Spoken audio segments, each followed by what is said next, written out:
Hello and welcome everyone. I'm Namita Purohit and today I have a very special guest with me, Sri Rajiv Malhotra ji.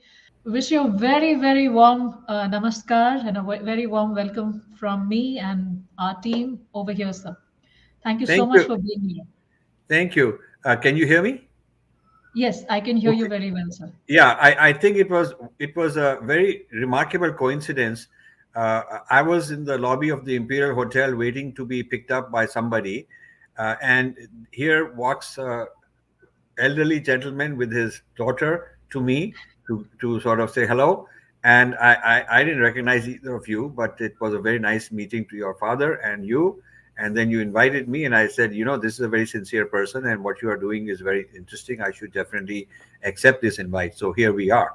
One little caveat, couple of caveats I want to make. One is regarding my background.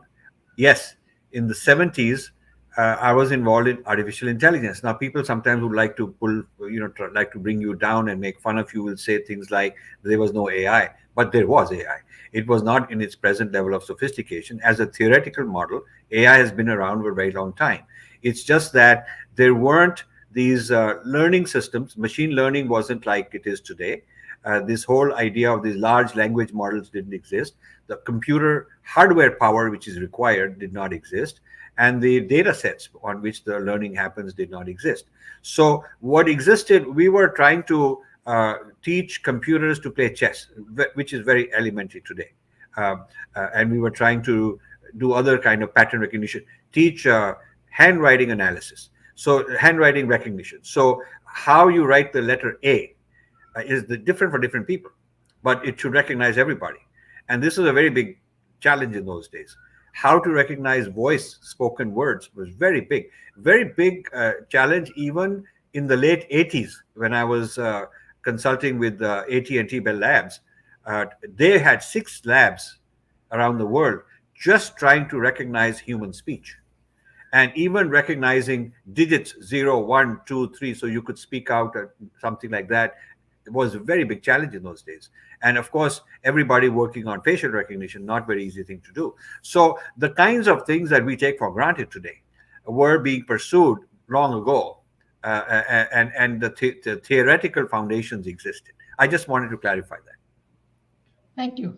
Thank you for giving us a window into your work at that time and what it looked like at that time. Appreciate your thoughts very much, sir. Sir, recently we're seeing that Ajay Banga has been appointed as the World Bank CEO, the head of the World Bank, and we have Satya Nadella at the Microsoft CEO. We have Sundar Pichai with Google, and we have so many Indians doing so well, leading so many different powerful companies and so many different positions. Uh, and not just the top level of leadership. I'm sure the tier two, tier three, tier four, it's full of Indians, and they're doing so very well. We're also one of the richest immigrant populations in the US and in so many different countries across the world.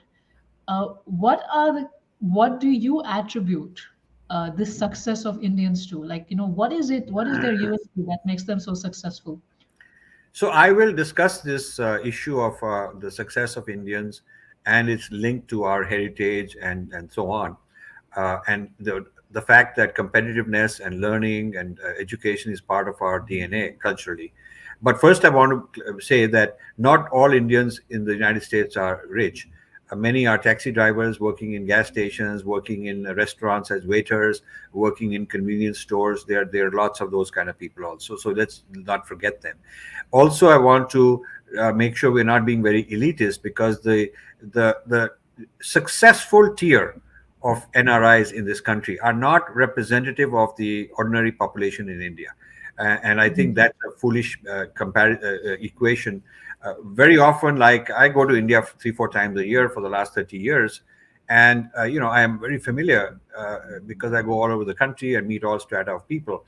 You have a typical conversation with somebody in Kotak Bank, and they're doing something so silly, they just can't even get their act together.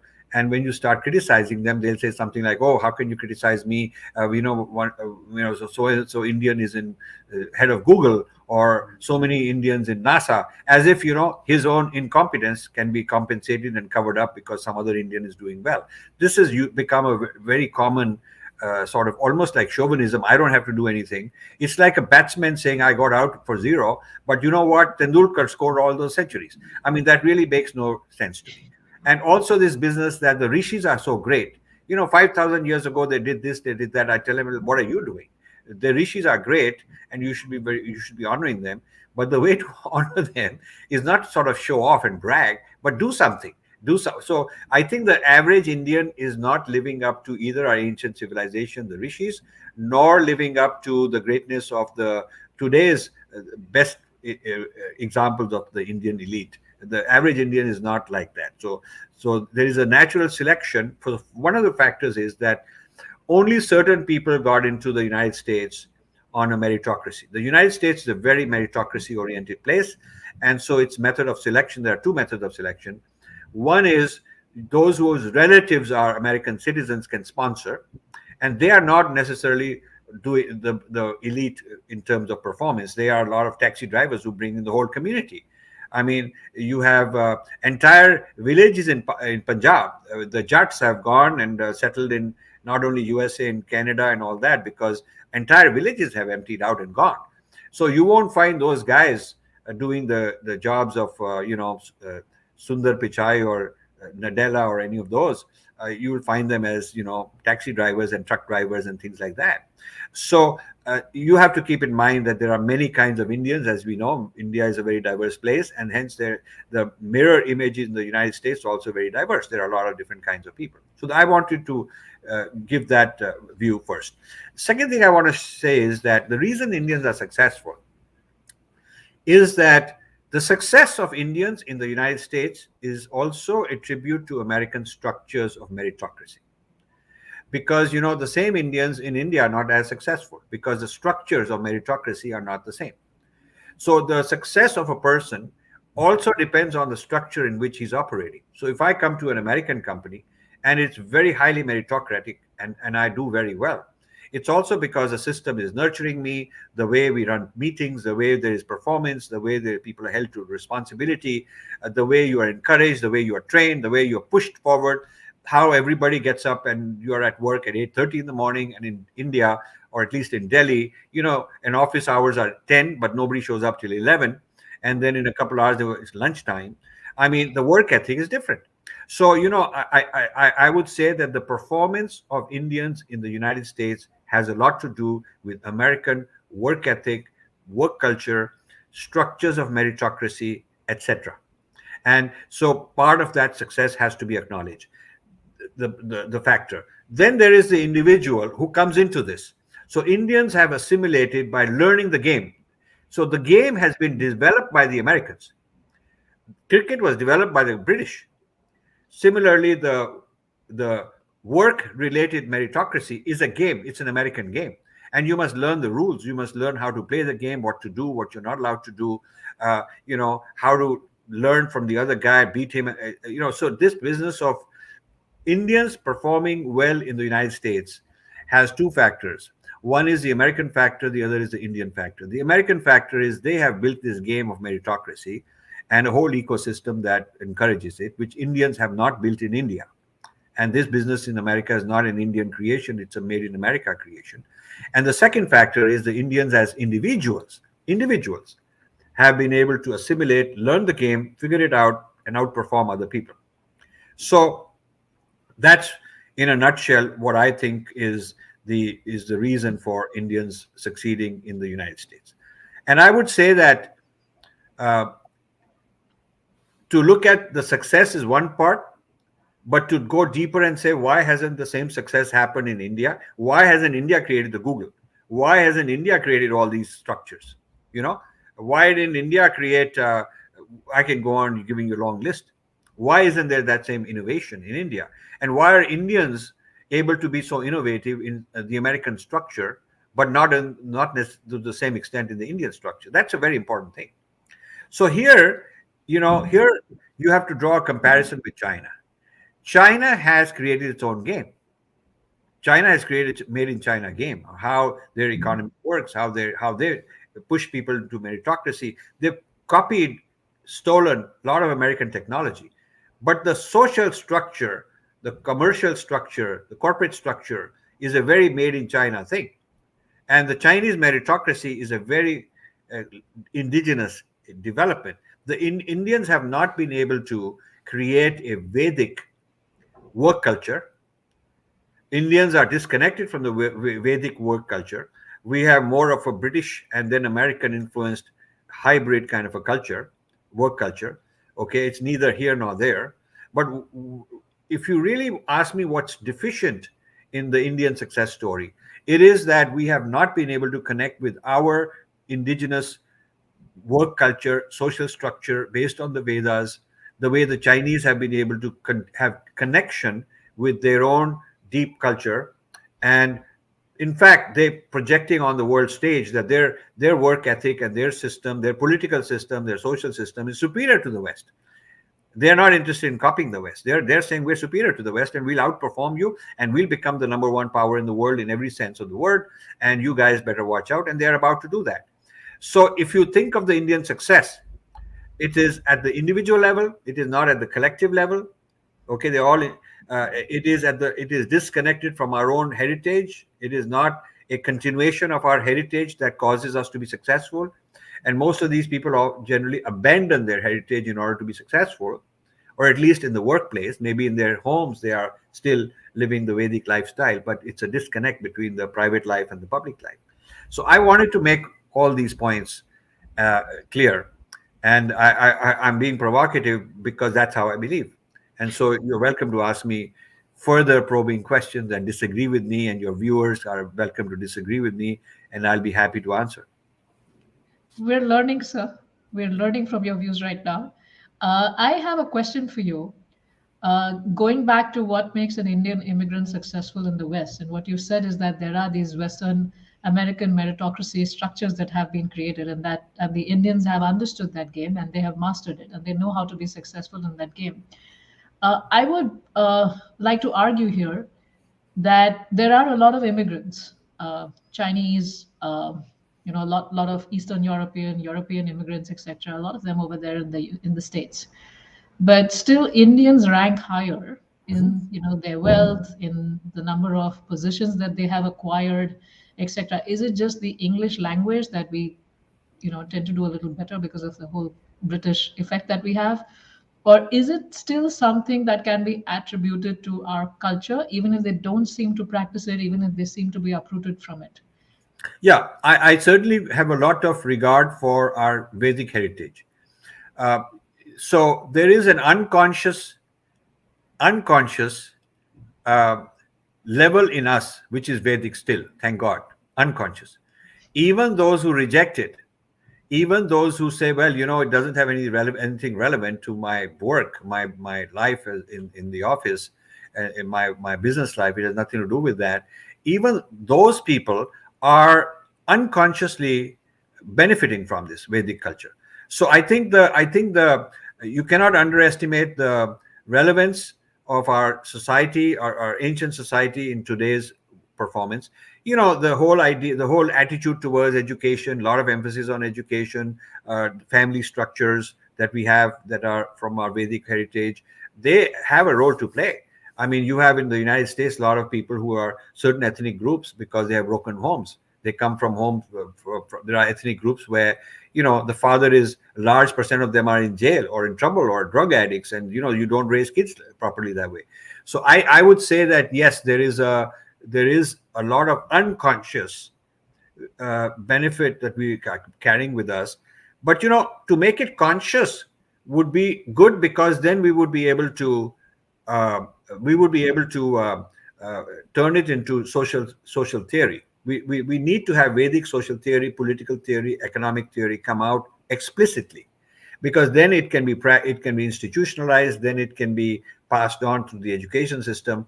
One of the criticisms I've had in my recent trip to India, when I launched the books on Vedic society and all that, I asked Madhu Kishwar and Kapil Kapoor in a video which is now available on my website, on my YouTube, why has there not been Why have Indians failed to create a Vedic social sciences? And the answer that Kapilji gave, which I didn't accept, was that we are practicing the Indian dance, we are practicing the family life. We don't we don't need to have a theory. We are practicing it. You see, a lot of Indians feel that as long as you are practicing the ritual, you don't need to understand it.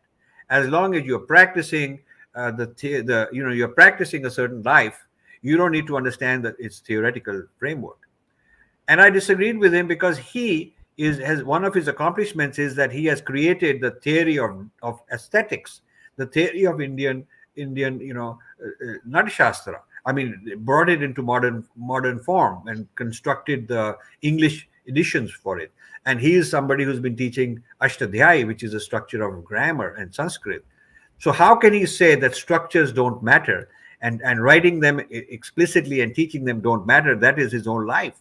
It's just that in the case of social sciences, we haven't done that. We have done it in grammar, we've done it in Natyashastra, we were doing it in yoga. It is not enough to just practice. You also must know the theoretical framework and the structures, because the intellectual ideas in it and the practice of it are both important. So in the case of Vedic social sciences, we have failed to create a what could be taught, what could be a pedagogy of the Vedic social sciences, Vedic sociology. Why is there no such thing? Why is all the sociology taught in India Western? So you see, that is an issue. When you talk about the to what extent are we bringing Vedic society, Vedic ideas with us? I would say unconsciously we're practicing. Thank God we're still practicing. But the conscious level of using all that to create modern society, modern social systems, political systems, economic systems, we haven't done that. And I was hearing a talk by you in Mumbai with Ratan Shardaji, and you were mentioning these points there as well. And Yes. I got thinking that the West has done a very good job of making structures about our culture, the sciences, and then they're selling it back to us. And then you talked about the whole. I think Ratan Shardaji talked about what you mentioned in your books about digestion. Yeah, Uh, there's a talk in Mumbai. Since you're from Mumbai, a guy called Ganesh Arnal used to bring me to Mumbai, 10, 15 years ago. And in one of these, there's a South Indian university somewhere in Mumbai. yes, Yeah. yes. So in that, I gave a bunch of talks. One of them was called uh, uh, "Is the West Stealing Our Culture and Selling It Back to Us?" There's a whole huge. I gave this talk, and there was a Q&A, and it's very interesting how in the audience there were a bunch of these guys who were very left-wing type of people, very upset and all that. And that's where I was introducing the idea of digestion. So I've been talking about the theory of digestion for 30 years. In fact, the first thing that got me going in this area, in this field of studying my own culture and its encounter with the rest of the world, was this whole discovery, my discovery of the phenomenon I'm now calling digestion, and the idea of U-turn, how people come and study and they respect us, and they have a guru, and then they go back and say, oh, we already had it in Judaism, we already had it in Christianity, we had it in Western science, and Plato knew about it, and Newton knew about it, and so knew about it, and then they distance themselves from the Indian origins, which they earlier benefited from. And some of them start trashing the very sources from which they learned. And I have hundreds of examples of that. And I'm writing 10 volumes on U-turn and digestion. I'm writing. And these are books that should have been out 10 years ago, 15 years ago, but always something came in the way. But I want to finish these and get them out. And there are so many disciplines and so many successes in the United States which are owed to India and never acknowledged. You see, so it is not just things like yoga and all that, which of course is a great example, but there are a lot of things like linguistics. The whole origin of linguistics in Europe started with the study of Sanskrit. And the influence of Indian thought on modern Christianity in the church. I mean, in the church, the discussions they've had, to some extent rejecting because they don't want that paganism coming in, and to some extent learning because they do need all those ideas. How do you bring in parts of the good stuff that you want and then reject what doesn't fit? That is what digestion is about. When you digest, you reject what doesn't fit, you excrete it, throw it out, and the rest of it you assimilate and become a stronger person, and the food that you've eaten is gone, disappeared. It doesn't exist anymore. So partly it's become part of the person who's digested it and doesn't exist, and partly he's rejected it as something useless. So that is what's happening to Indian culture. So when we say we are being very successful in the export of yoga, I think our authorities haven't understood. We are supplying something to be digested, and we are not. Its integrity is not being preserved, and I'm fighting that all the time.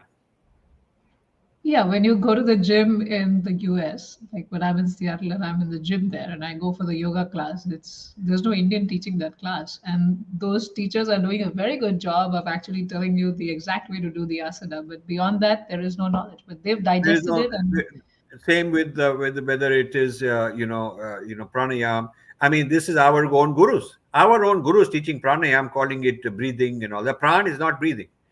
One of the books you didn't mention, very important one, is called Sanskrit Non-Translatables, that I've done, Mhm.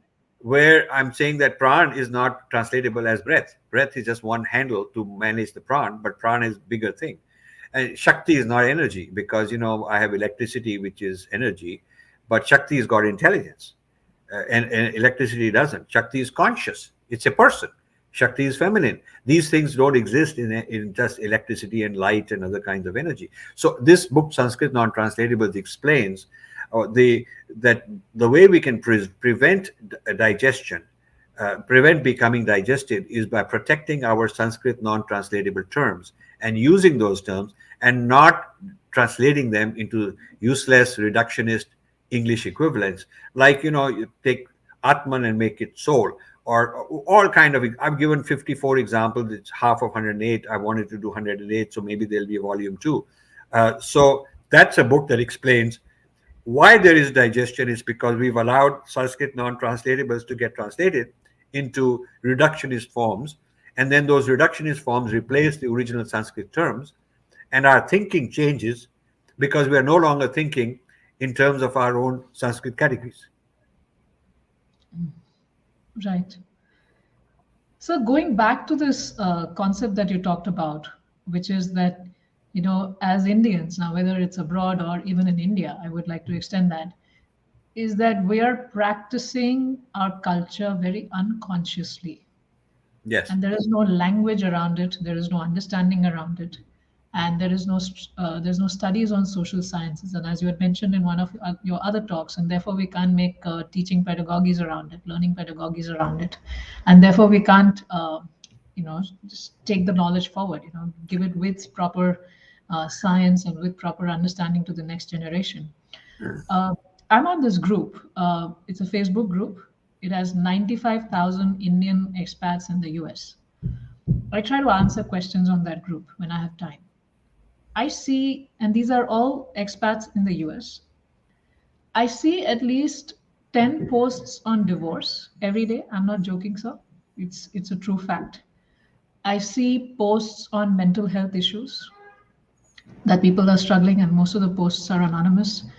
I see posts on the youth, Indian children abroad have, being diagnosed with ADHD, being diagnosed with anxiety disorder, and they're on medication. I see so many family structures breaking. I see this whole concept of individualism leading to a lot of strife within the families, etc. Now, is that happening while we are practicing the Vedic culture unconsciously, as you had mentioned? But why is this happening amongst Indians? Is it because we're unconscious and therefore we are allowing ourselves to be digested, and we are digesting, stuff from outside, and stuff that we should be actually throwing out? We are actually taking that in. What is happening there? Yeah, I think you've captured it nicely. So, first of all, I want to say that traditionally, Indian thinkers were the greatest builders of taxonomies. So, I had this argument with Kapil Kapoorji, whom I respect a lot as my senior. I've learned a lot from him. He himself has brought out Indian taxonomies in aesthetics and language and all that in his work. So Indian taxonomy of society, social structures, different kinds of people, what's good for them. and how conduct should happen. Those taxonomies, when they as they apply to social structures, have become unconsciously applied or not applied at all, thrown out, because the West has done a selective digestion of Indian society, Indian culture, and Indian thought, and whatever didn't fit, it rejected it, and we've started rejecting those things. And whatever it liked, it turned it into some Western equivalent, and we've accepted that.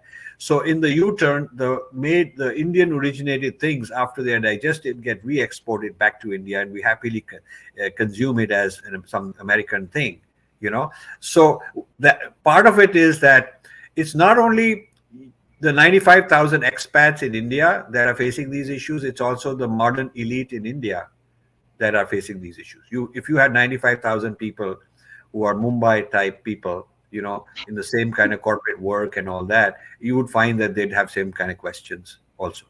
They would also Yes. be asking all these questions about, you know, my kids are on drugs, and, you know, half of them are divorced, and we're having, so, you know, the breakdown of the extended family, because the extended family, Americans are discovering that, you know, kids who are raised with grandparents in the homes are at an advantage, because parents are too busy, and the grandparents pass on the culture, the values, and the unconditional love. So, you know, these are all Indian ideas. These are all things that we are giving up also as a price to pay for modernizing.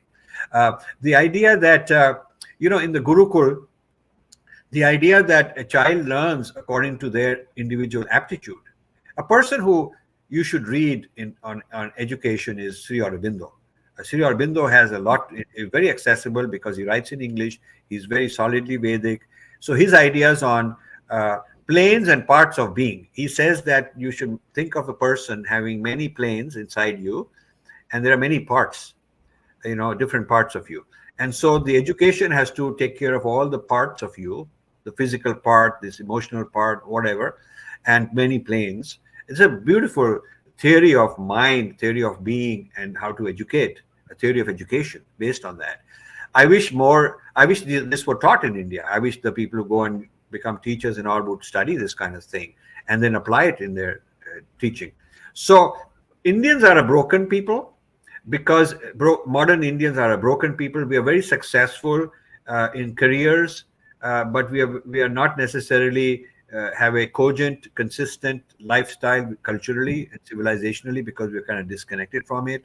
The modern gurus are the best we got so far, but they're also kind of market driven. You know, imagine in the past, a student would go to the guru and he would reject 9 out of 10 and take the most worthy people, and he would make you run around doing things to make sure that you are qualified. More difficult than getting into Harvard or something like that. But today they are market oriented. They are running around getting in exchange for money. They just want you, and they'll dilute they'll compromise their teachings in order to get bigger market. So the gurus have become like multinationals, chasing the dollar, chasing the limelight, chasing, you know, quantitative success, like how many branches they got and how many millions of students they got.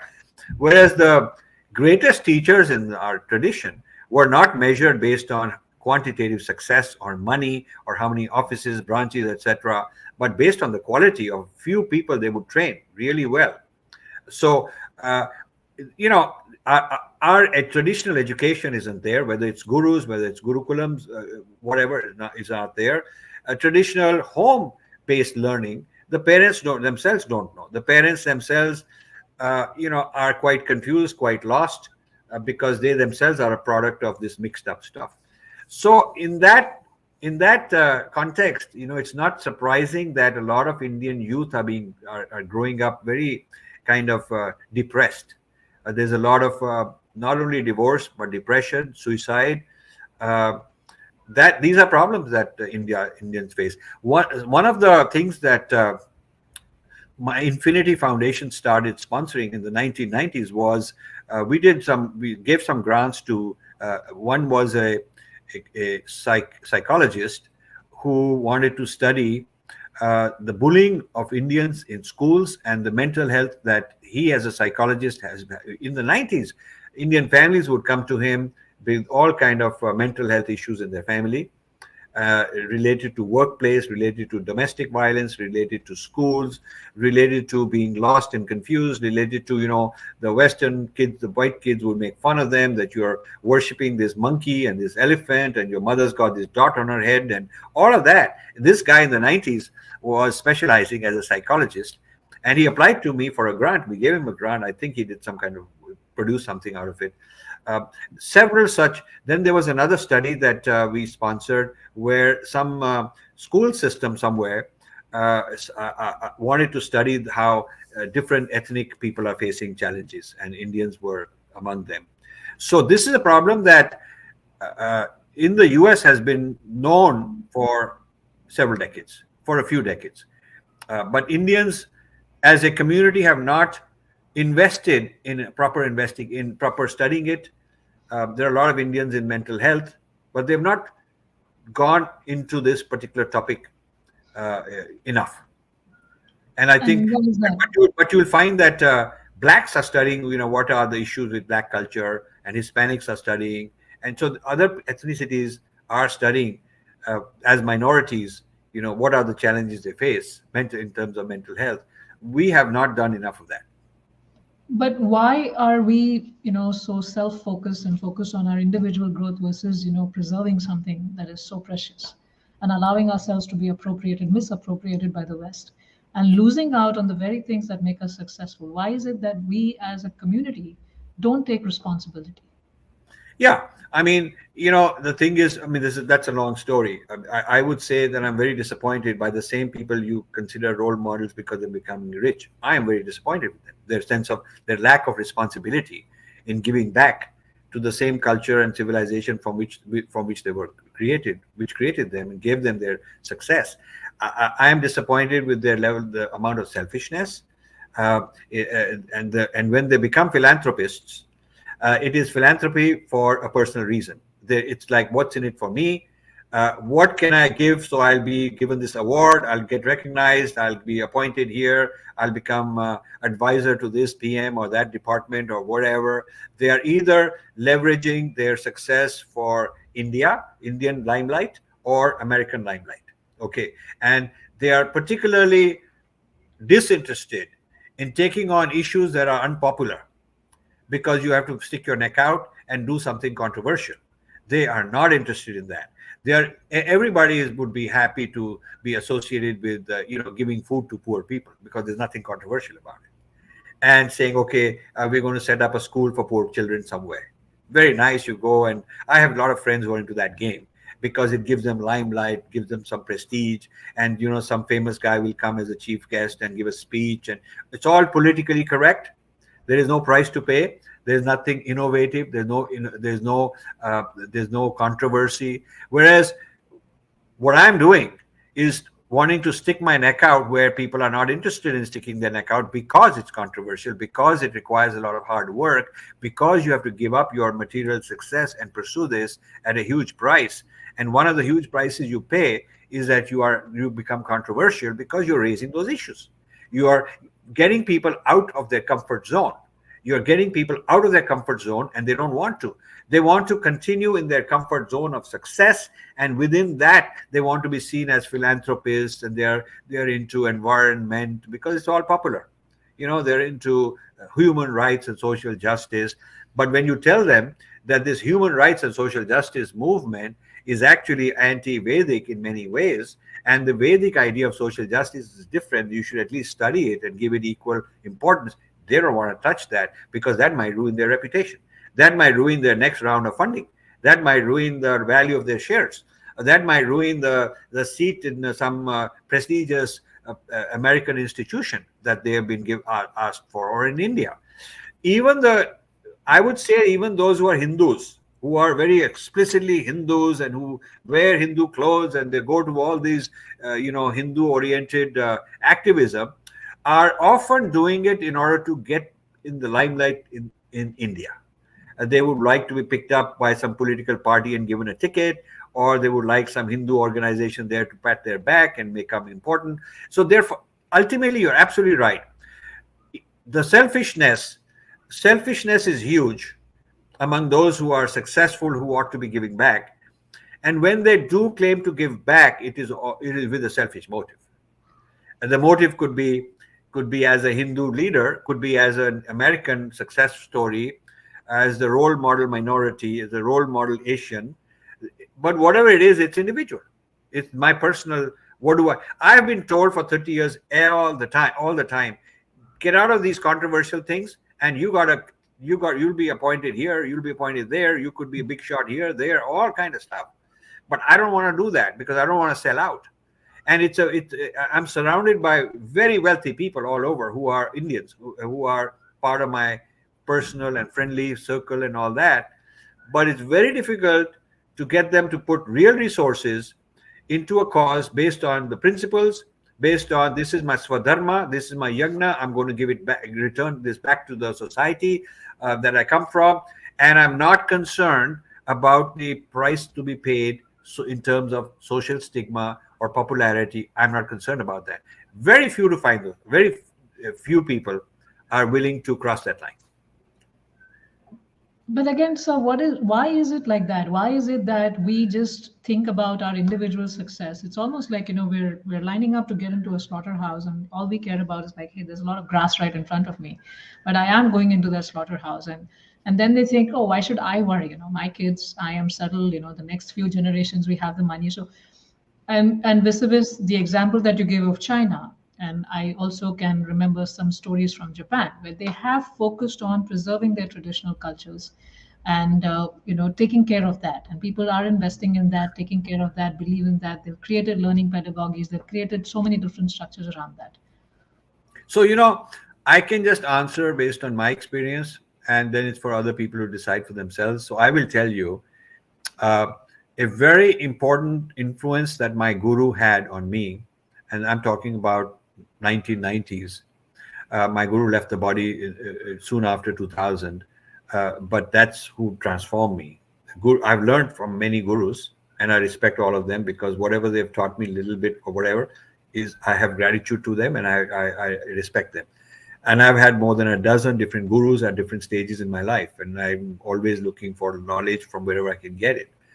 But the one who transformed me, to the extent that I decided I'll give up all my success, I'll give up my life of a certain kind, which was doing very well. Way before all these new guys who come and become very senior, I was already there, doing well for that time, for that period of history in this country. Very few people were doing well, and to get me out of that, very happily, just get me out of that, give it up, and never look back and do all of this. I owe it to my guru. After all, this is a transformation that is not easy. Not too many people have that. So obviously, if a guru's influence does that to you, you have to have gratitude. So how did it happen? There are many things that happened, but one of them was that I understood and got fully convinced that, if I am not this body, then my past life was not my parents, and my future life is not my biological kids. Previously, I was in some body, some previous incarnation, my previous birth, wherever I was, and because of those karma, I'm here, and because of what I'm doing, I'll be in my future. So therefore, the only worthwhile investment is in doing my swadharma. The investment, endless investment in looking at the next 4, 5, 6 generations biologically is myopic, because that's not my future. My future is my humanity.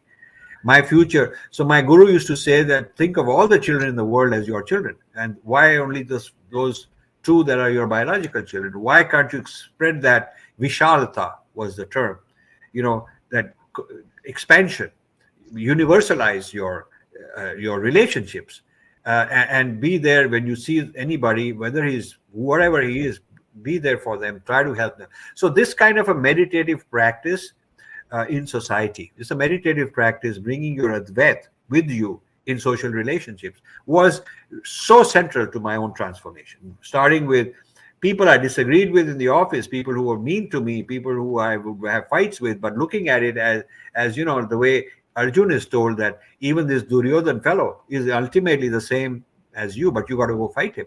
On one level, you got to fight him, because that's the role you've been given. That's the Nam Roop in which you are, and that's the Nam Roop in which he is, and he's harming society. You got to fight him.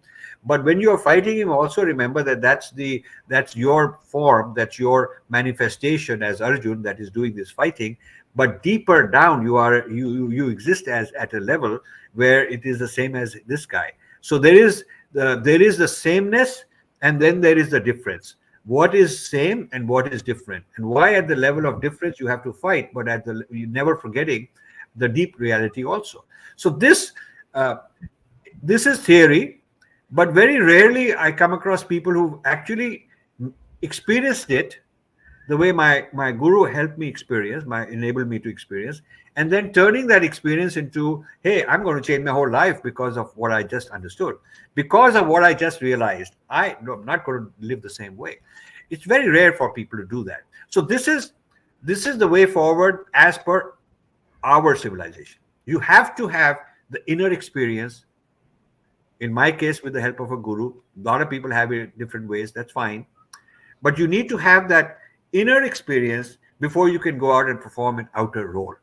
And the reason that we have produced bad philanthropists, bad social activists, they're all activism here and there, but ultimately it's something selfish, is because they have not had the inner transformation first.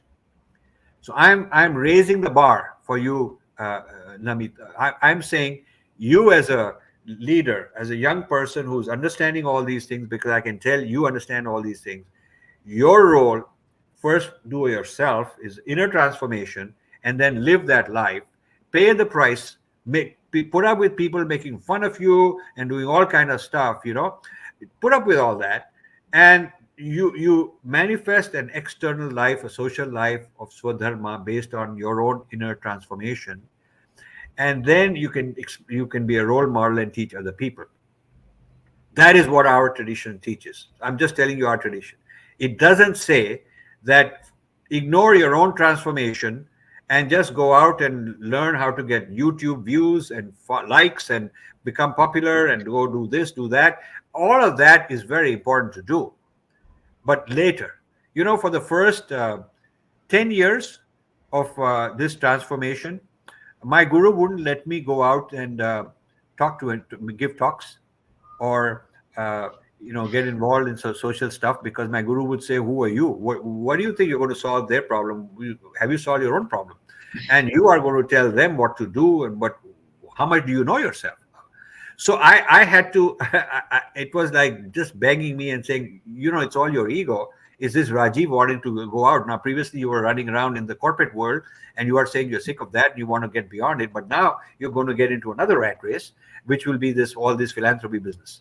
I was scolded to not allow that to happen. And so it was after many years of studying. I was spending that time reading, studying, meditating, listening, learning, before my guru said, go for it, go fight this battle. And so I think most of these people who are out there in the limelight trying to represent Hinduism have not gone through that inner transformation. And that is the reason we are failing. Thank you so much for sharing your personal story with us. I rarely do that. I mean, very once in a while, I sort of get in the mood, and it's the right person asking the right question, and you're asking very good questions. We're very fortunate, sir, that you've been sharing these wonderful things with us. Thank you.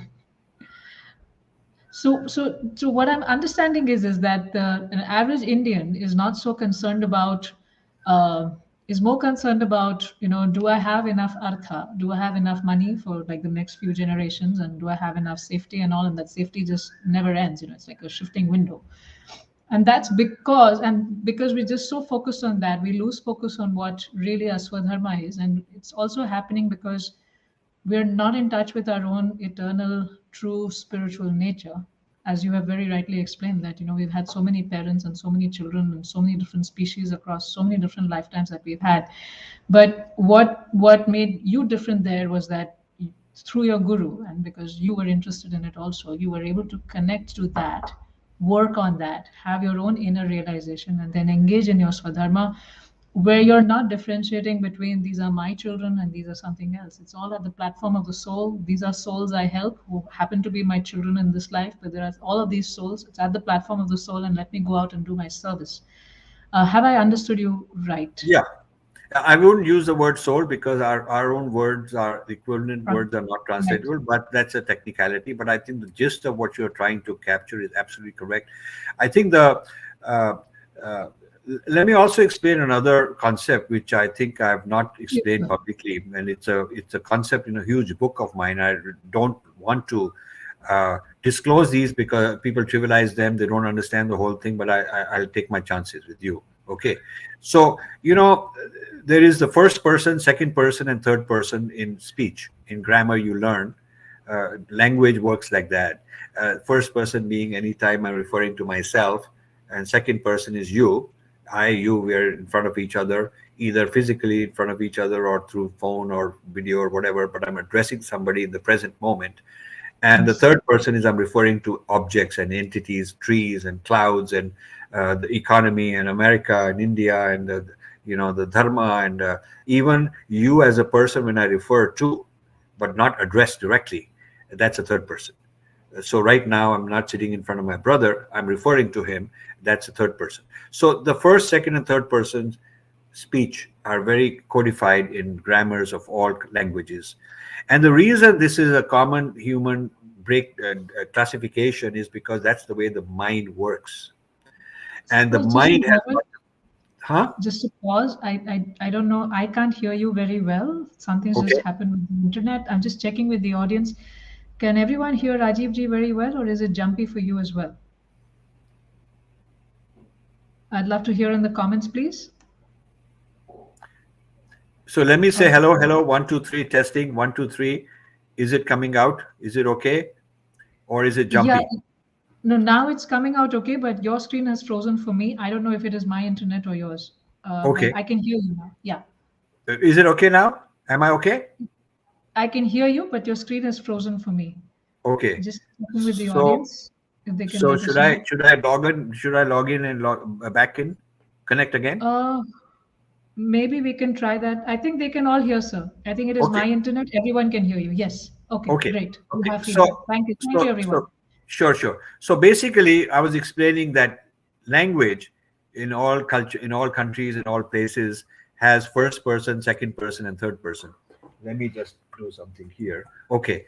I have a funny light that keeps coming, and I need to turn it off, maybe, and that will shut it down. Okay. So, so because all languages of all cultures have first person, second person, and third person, you have to be convinced that, hey, this is because uh, that is the way the mind works. The mind works in as a I, it thinks of itself. It's in one I-you relationship, and it's in third person. So the reason this is important to understand is that all other faiths, not all, but let's say the important big faiths known around the world, are more about third person and second person. The God you're praying is second person, I, you. And, philosophy is all third person, you're speculating and all that. There's very little first person intro in going within through meditation in all these other faiths. That is the hallmark of dharma. The dharma starts with first person. You got to work on yourself. You got to have training. You got to have a guru. You got to have a meditation system. You got to go into your first person. And this could take you months, years, lifetimes. When you are ready, when you have transformed first person, you bring that into your second person and third person life. And this I just told you in a few minutes, but this is the subject of huge book. I've got many, it's like hundreds of pages. This is a very important piece of work that is a prerequisite, should be a prerequisite before any guru certifies their student to go around becoming an activist or philanthropist. They should say, you got to work on yourself. And they don't do that. So when there's a new person, like this concept of first person, second person, and third person, Yes. it's very important and you have already shared your own example of following this. Uh, Now, there are a lot of people who are hearing this. They're hearing this for the first time. They have no, they have a very, they have a very basic background of very unconscious, to borrow your word, very unconscious spirituality.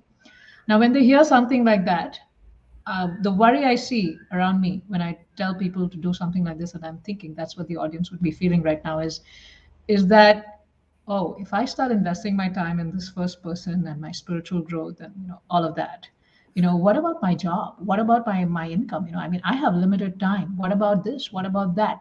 It's very hard for someone who hasn't experienced that the benefits of that inner transformation and how much better you can do outside. It's Yes. very hard to sell this idea to them. So how would you sell this idea to them, sir? So, if you do a little bit of meditation, you already get calmness and peace and more relaxed and less reactive, and it helps your performance. It helps. Americans are now proving that you can be a better athlete, you can be a better public speaker, you can be better. So more and more churches and YMCA's and yogas and these gyms and like you go to, and corporate people are encouraging, all these medical establishments are encouraging all these techniques that are part of our culture at the surface level.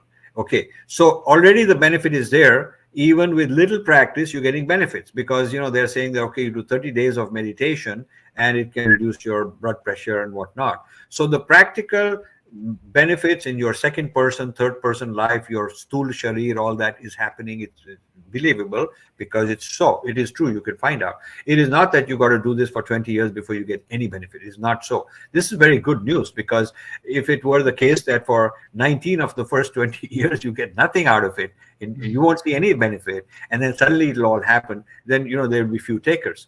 But right now, since you get benefits from the very beginning in proportion to your investment, I mean, then an intelligent person should say, as a beginner doing some meditation, I'm getting all these benefits. So imagine if I keep doing it, I'll get a lot more. It just seems like common sense. So what is happening, preventing you, is habit, old habit, which is also an unconscious thing. You see, the unconscious level is where habits live, and in meditation, you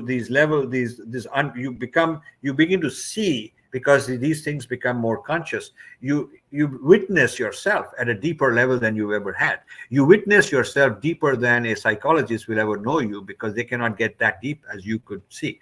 But you're not reactive. You are not judgmental. You're not commenting on what you're witnessing. Witnessing as a technique is a very important technique. A lot of systems are leading to that. These mindfulness, what they call mindfulness, which is actually vipassana, is based on witnessing. And the Ramana Maharshi method, which is a Vedic method, is witnessing. The mantra method takes you to that, because you start with a mantra and then the mantra dissolves and you have just witnessing.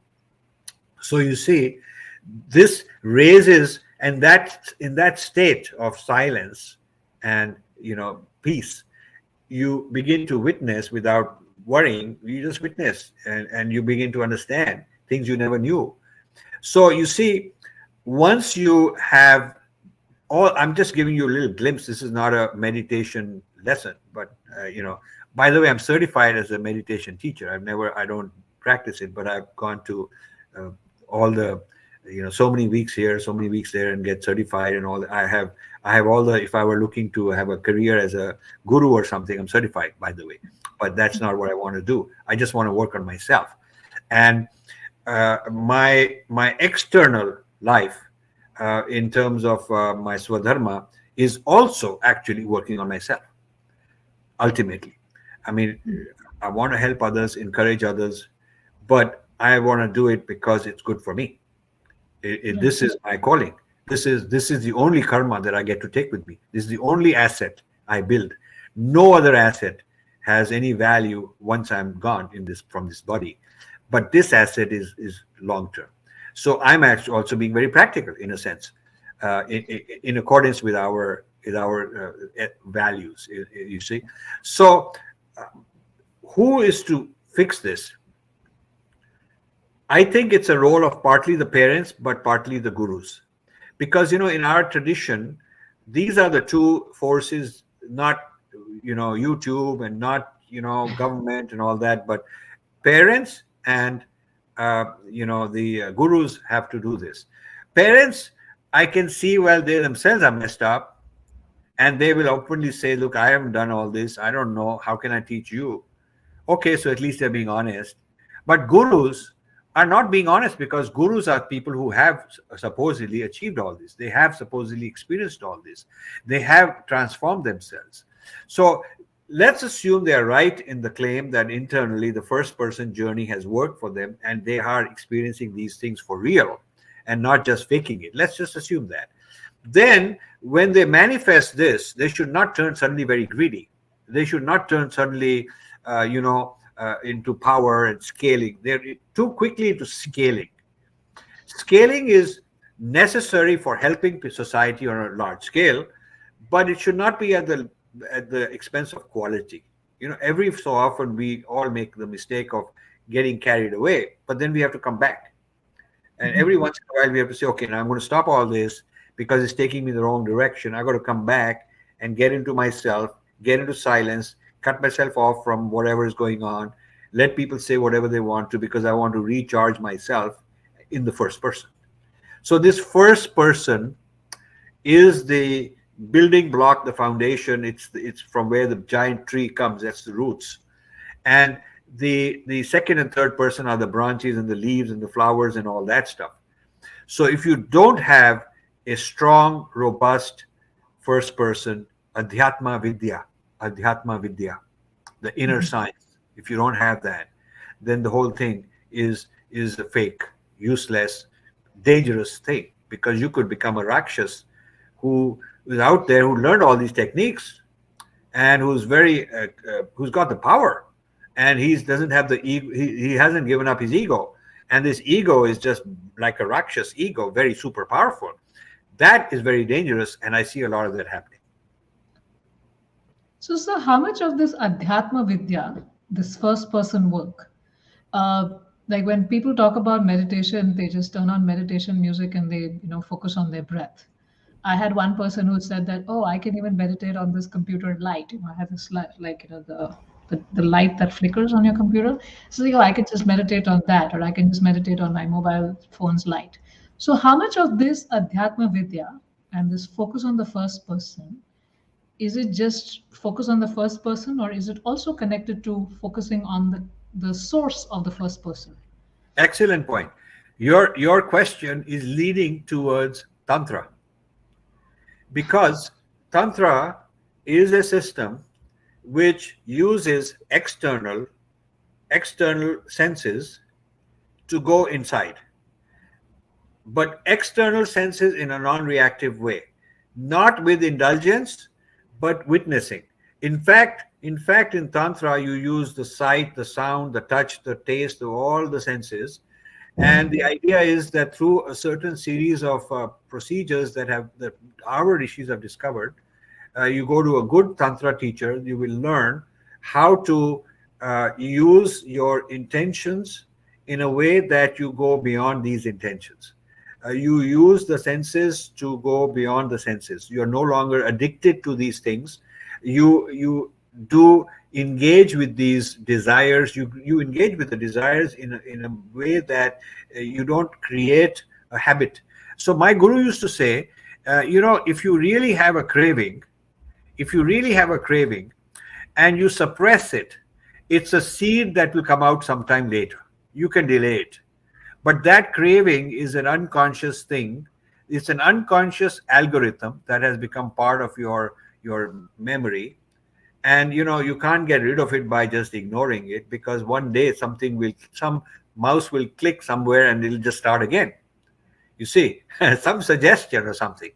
So what you have to do is you have to deal with it and go transcend beyond it. So in a sense, what Tantra is a controlled environment for letting the unconscious come out, experiencing it, experiencing the sensory side, all our senses, the desires coming out in a way that will not reinforce this for more and more. There's a way to enjoy this delicious thing you're having. Enjoy it, be in the present moment. And if it's not there, it's not there. If it's there, it's there. such that you don't sort of store a reinforcement of the desire, but you sort of feel like, okay, I had, it's done now, gone, fine. And maybe it'll take 2 attempts, 5 attempts, 10 attempts, but Tantra basically gets you out of these addictive behavior of sensory delights by actually not suppressing them, but letting them unfold in a controlled environment, so that you release the, my guru used to say that you have given there's a winding up like a chabi, a key. Somebody has wound up, or your life has wound up this particular habit in you. It has to unwind. And it has to unwind in a way that you don't reinforce more of it, which is what the wrong thing is that people are doing. You let it happen, and you let it happen such that it becomes less and less of a burden. Right. So This takes meditation you is I mean, this takes you even deeper into the our. There's a whole different level of discussion we can have someday, which is the difference between freedom to and freedom from. Most people don't understand, and Americans say we are well the said. land of free. And I'd love to have discussions, but I only do it with very intelligent and philosophical people. Uh, the American idea of freedom is freedom to. I am free to travel, freedom to talk. I have a freedom to spend money. I have freedom to criticize. I have freedom to go drop bombs on somebody. I have all the freedoms too, which means that my actions have more. I have more agency to do actions, but they don't have freedom from my anger. Freedom from. I ask them, do you have freedom from desire? Freedom from greed? Freedom from, all these habits? Do you have freedom from yourself, your own inner self, which is habitual, which is this animal habit thing going on? Do you have freedom from that? And so if you don't have freedom from, then all this freedom to is basically that animal jumping, running around, having all kind of resources. So what you've done is you've taken the same the problematic side inside you, the problematic ego, and given it more power. And that's very dangerous. Before you exercise freedom to, go and get freedom from. And Right. that's the first person. So a lot of the misunderstanding that is there around meditation, which is, I'm just trying to summarize what I've understood so far, is that it's not, you don't meditate to have a better edition of the current life you're living. Yes, that may be a good byproduct in the beginning, but your meditation is to help you become free of your own senses, your own desires, and your own self, so that you can transcend your own self and really achieve uh, a more powerful agency to do Yes. so much more as your Swadharma. Yeah, that's absolutely correct. And Sri Aurobindo explains this very nicely, that there are different levels of being.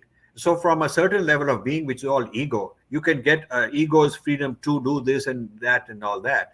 But you're ruining your chances of a much better life, where if you're free from a certain level of ego, and you're living at the being is at a different level of being, which is free from all this addictive behavior, reactiveness, and so on. Freedom from all of this ego level gives you a deeper experience, and there you have the freedom too, which is genuine freedom, which is not, you're not pretending to be free to do this, free to do that, but in reality you have no choice. You're just carrying out your addictive behavior. The ego's freedom too is a misnomer, because the ego is a machine that has no choice. It has to go and do all that. It is not going to be contented unless it does those things. So that's not the real freedom that you want. So ultimately, you could describe all this as first person, second person, third person. You could describe this as the difference between freedom from and freedom to. So there are many resources, and I'm writing about all this. People say, well, what do you mean by you writing 20 books? Well, I've been discovering this for myself, researching it, living it, experimenting with it, interacting with it, and writing. Every morning I get up, the first thing I want to do is write whatever comes. Whatever comes is faster than I can type. So sometimes I dictate, and somebody is kind enough to transcribe for me. I have thousands of hours of untranscribed audios that I've just done over the years. And now somebody has set up behind me, you'll see somebody set up a recording studio. They're saying, why don't you, when you get this, why don't you just speak in a camera? And I might try to do that. Thank you. So, sir, a few more questions before we start taking audience questions. And I also want to be mindful about your time because I know you have some things lined up after Yeah, this. let's say 25, 20 minutes, because I have to go for, I had surgery and I had all these problems and I went for physical therapy. And then for whatever reasons, I stopped the therapy. Now I'm going back and I need all this. So I have an appointment. So I need to get on with that too. So Yes, I will, I don't know when that is, but I will tell you it is 15 minutes from now. If I can be excused, that'll be wonderful. sure. So I have a couple of questions and then we'll go to audience questions very quickly. Uh, so considering the environment that you've talked about, where the gurus that are available on YouTube, I mean, they are trying to do help for society, but it's a little diluted. It's it's not better, and it's more in the expansion mode and reaching out to more people mode. And then we are all at different planes of existence, and some of us are just at the artha more artha, that plane of existence. And then we have all of these different problems in family life and family structures, and while we're chasing material success, there are these real problems that are there because we have forgotten our own things. Now in this environment, what are the three things that you would recommend? The number one, I believe what you've already mentioned, is connecting with the first person, but I'm asking more about how to. So what are the three how to's you could give to the audience today about to keeping themselves mentally and emotionally stable, um, by connecting to our great Vedic tradition? But some how to's from you, sir. So I would say that a first person how to, a second person how to, and a third person how to might give you a balanced approach. So you're not sort of running away from life and just in the first person. So first person, we've already discussed. You need to have a serious meditation practice, uh, taught by a qualified person, who not just some YMCA or some gym teaching or something like that, but something truly authentic from our tradition. Second person is your relationships. You should try and keep good relationships, mix with people who are the right kind, who have a good effect on you. Uh, Surround yourself with people who are on the right path, because that second person relationship will influence you also. You need to love them and understand them, and vice versa. And these may be relatives, these may be friends, these may be colleagues, they may be whoever. But when you come across somebody who you think is on the right path and you want to be in their company because it'll help you, I teach my kids, go and collect relationships when you're young. Collect long-term relationships with those who are not for any personal goal. You do need a good relationship with the boss so that you can do well and you all of that. But you also need those who are deeply involved in something similar. They could be of any faith, any race, doesn't matter, but they should be good people. So the second thing is, I think you should collect good relationships. That's just very important. Third thing is the third person, which is ideas, concepts. So you should be an avid reader. I mean, it's sad that people are not good readers nowadays. And this is not only about our texts, but also other people's texts. You should read about others so you can respond to them. Since I have read a lot and studied a lot and engaged a lot of others, I can be very confident in dealing with them. They're not going to bowl me over. They're not going to, convert me, turn me into something, because I've been there. I've done that. I've understood them. I can relate to them with confidence. I can even coach them if they're interested. I can even help them out. I can diagnose them. When they're in the third person or in the second person, some situation comes up. I can relate to what must be happening in their first person, which causes them to be like this, so I have more resources because I'm looking at all three persons. So I would say that you should have a diversified lifestyle of the first person, second person, and third person kind. Mhm. Thank you. Thank you for sharing that. Uh, One last question from me regarding this third person. I mean, the second person and the third person. Uh, there is,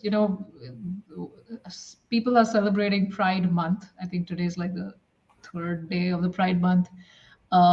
there's a lot of onslaught from the external world outside. So even if somebody's trying their best to do this first person, second person, third person work, it can get very confusing outside.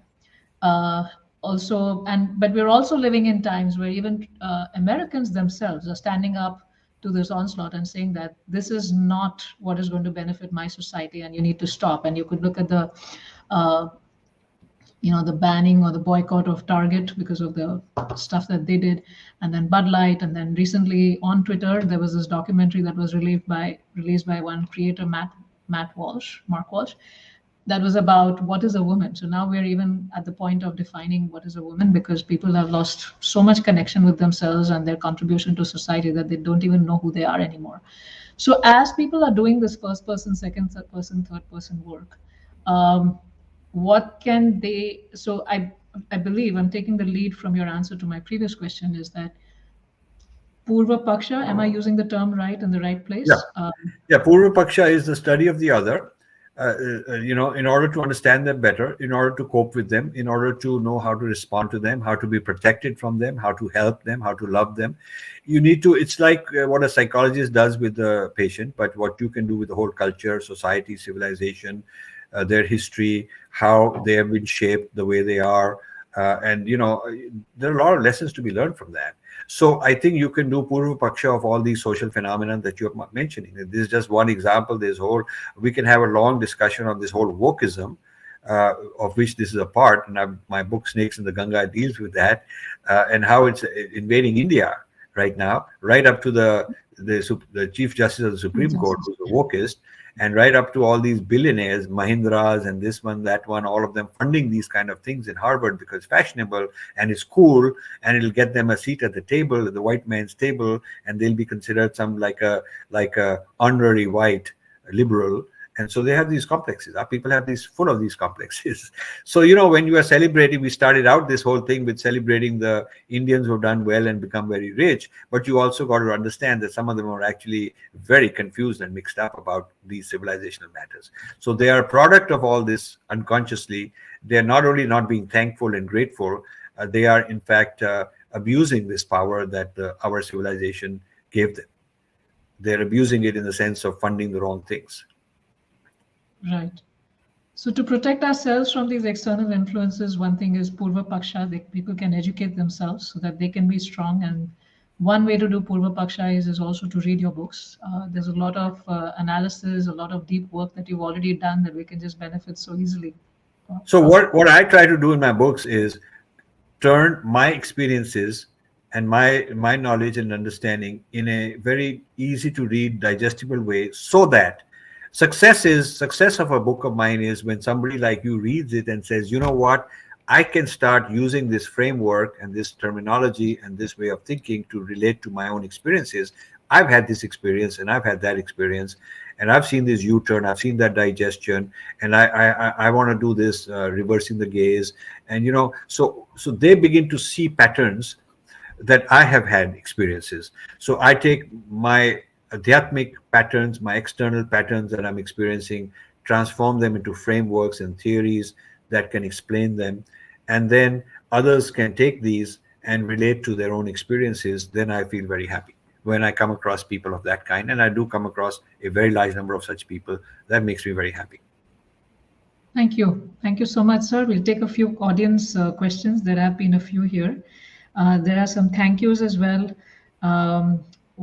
We have Anu Vadva from Connecticut, and she's thanking you. Thank you so much, Rajiv ji. You read my mind. This is about 30 minutes ago. You answered my question before I asked. Inner transformation before going all out, and serving. So she's connected with the first person concept that you have introduced us to. Also, we have a comment here that we need the money before we can go out. Money is very important to take care of our needs, and we need all of that before we can go out. And we have really understood the importance of that. So, any comment on that? Yeah, I think that our Varna system as a form of social capital looked after, political capital in the Kshatriyas, and Vaishyas bringing economic capital, and Brahmins as people who brought in intellectual capital and so on. and Shudras who had embodied knowledge that is embodied in you, not necessarily theorized, but it's embodied in you, practiced. So these were not by birth and not meant to be conflict with each other, but all working together.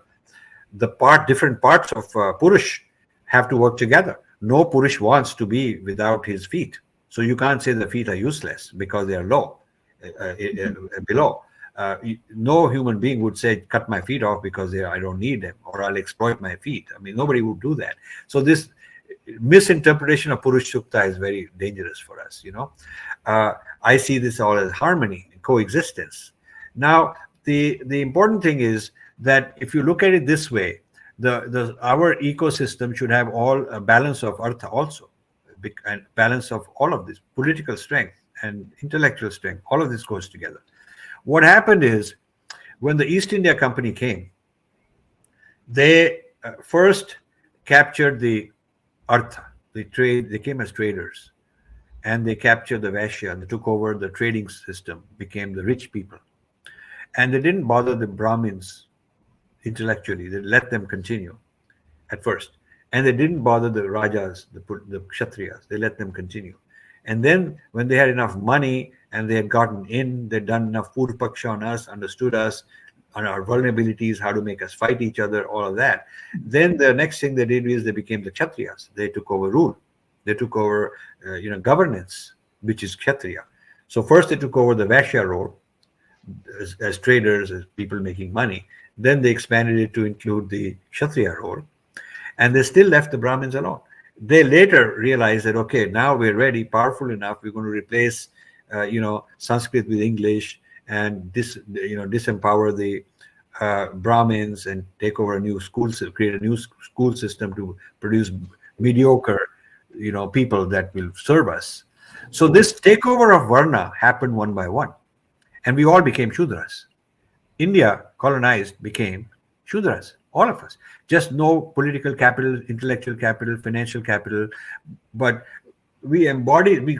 Luckily, it's the Shudras who protected and preserved, because they preserved traditions as practice unconsciously. They are not able to. Even a Shudra disconnected from the Brahmin is not able to understand, theorize, intellectualize, but he knows this is right instinctively. So that continued. See, now we've revived at the level of Vaishya, the economic empowerment. First, I guess we got political independence. You could say we became Kshatriyas, although one could argue that the Nehru family were still pseudo-British Kshatriyas. So now we have politically our own Vedic style Kshatriyas, let's say. Let's disregard all the problems here and there. Let's say better off than before. And we also are better off than before in terms of Vaishyas, because we have all these rich people, good GDP, all that. So we need to reclaim the other stuff. We also need to reclaim our intellectual heritage. We haven't done that. The Brahmins, and there are people who are biologically Brahmin by birth and all. I'm talking about people who are really practicing the true intellectual life. They haven't done a good job. That's the next frontier. We need to create good Brahmins to give us all of this back. So the earth will come. Earth has to come as part of this whole ecosystem. So as an individual, one also, so this is at the ecosystem level, but at an individual level also, we want to develop the artha, the karma, taking care of ourselves, but it all needs to be informed by dharma. Yes, and when people ask me what I should do, and I tell them, you're a student, you should first establish yourself, be secure, make your needs met so that you won't regret, and then come and talk to me. Because a lot of people say, I want to leave everything, come to you, and I look at their family situation. It's irresponsible for me to encourage them unless the person is ready for it. Right. So they need to get these things in place, again, informed by dharma as a preparation, so that they can really live the true Swadharma in that sense. Thank you. One last question, and I don't know how much time we have, but there's this very interesting question here, two interesting questions, in fact. How can Indian parents protect their children as young as elementary school from woke onslaught and woke literature at public schools? Well, there's already, if you're in the American, if you're in the United States, there's already a pushback by whites, I guess, Republicans, right wings. I mean, I don't want to be either left wing, right wing. I want to be both wings and have all my wings together, and nobody should clip my wings. I don't want to be a handicapped guy with one wing and not the other. I mean, I fly on both wings. So, but I'm not referring to all that. I'm just saying that you should pick whoever is aligned with your ideology and work with them, help them. They'll help you. So there is a pushback against all this, but it's also depending on the state you live in and what's the politics locally. I think you have to counter it with a lot of home education for your kids, a lot of home education, which may be a blessing in disguise. Maybe you cannot just abandon and outsource education to the school system. You have to say, hey, listen, ultimately it's my responsibility. I'm going to read to my kids. I'm going to educate them. I'm even going to teach them to reflect that there may be some bad things in media and bad things in education and bad things in the textbooks. Not everything is correct that you read. Not every teacher is good necessarily. This will make the person a little stronger. Okay, thank you. Just one more question, Rajiv ji.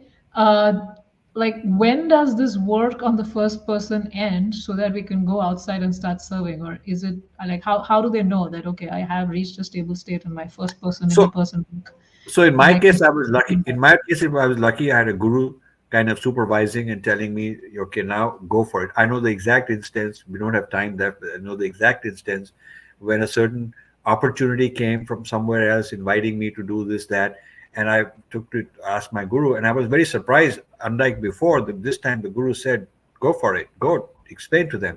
You're ready." So now, for each person, how to do it, I don't know if there is a one standard answer, but I would say you will probably know when you see the ego is a very clever fellow. The ego will play the game of Advait and pretend it's not there anymore. The ego will start saying, "Hey, this guy wants to put me out of business, but I'll kind of fake it, you know." So this guy wants to hear the voice of super consciousness and wants to hear Bhagwan and wants to hear a different level of being, which is from Anand and not from desire. So I'm going to fake it. I'm Anand talking. So this guru, this ego disguised as desireless witnessing, desireless, altruism. This is so common. This is the person who has theoretical memorized all this Advait like a parrot, but they haven't really achieved this. And so they go around talking parrot ba ba ba. They know a lot of verses. They can quote right and left, and they sound very erudite. And that is the danger of the ego learning to be an erudite Advaitin, so that you can say, hey, I'm doing fine, but you don't know that actually it's the worst thing that can happen is the ego protecting itself by faking that it is this Advaitin thing inside you. That is what the guru was able to detect and work with me on until that is dissolved. And that is where I think a second person, a good friendship, a good second person who's really not out competing with you, bringing you down, but who's really there with you, would be a great asset if you can find such a person. Thank you. Thank you so much, Rajiv ji, for gracing this channel, for so many wonderful notes of wisdom from you today, and so many personal stories. Also, we are very fortunate to witness that today. Uh, as we close this session, do you have any final words for the audience? I think the audience, based on the few questions, are pretty interested in this sort of thing, and I would encourage them to continue. I think you're a good host. You really got. I had many more things to say, but that would take even longer. We can do some other time. But you asked a very good penetrating question. I would encourage the audience to listen to Namita, join her movement, her channel. I'll also you send me the link. I'll promote this and send me a downloadable version, and we'll also put it up on our channel, and then you'll get even more. I want to encourage young people like you to do this sort of thing, because I have to turn things over to the next generation, and I'm very interested in finding young people who are the right kind of young people, and mentor them and turn things over so they'll continue this work. So I just want to thank you also for uh, Thank you. a remarkable coincidental meeting we had. Please thank your father, Yes. who pointed it out to you and brought you to me, and who also brought my book Being Different to your attention many years ago. So please thank him also, and let's keep in touch. Yes, sir. Namaste. Thank you so much for coming and encouraging our work here. Thank you. Namaste. Namaste.